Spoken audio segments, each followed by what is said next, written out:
दुआ से अगर हमरा बाल बच्चा भेटते एक नमाज के जाने करबै रोजा करबै फिर फकीर अंगना में महजिद में चेरी देबै भूखा के खिलेबै लड़का के पहनेबै अल्लाह के हवा करम से एक लड़का जन्म लेके के पढ़े छी नमाज के रखे छी रोजा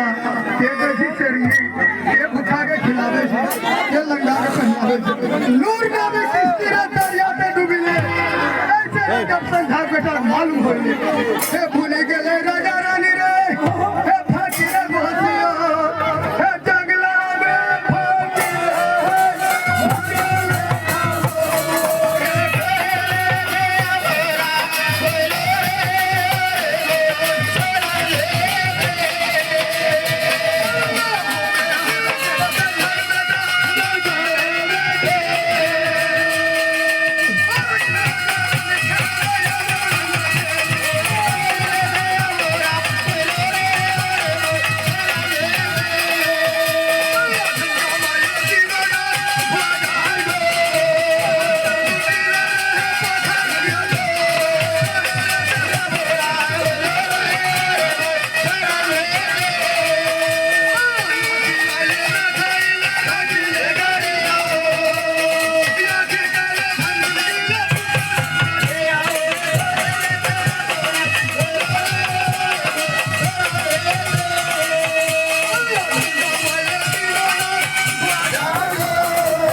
जमाल पढ़ना पड़े आज हमें जब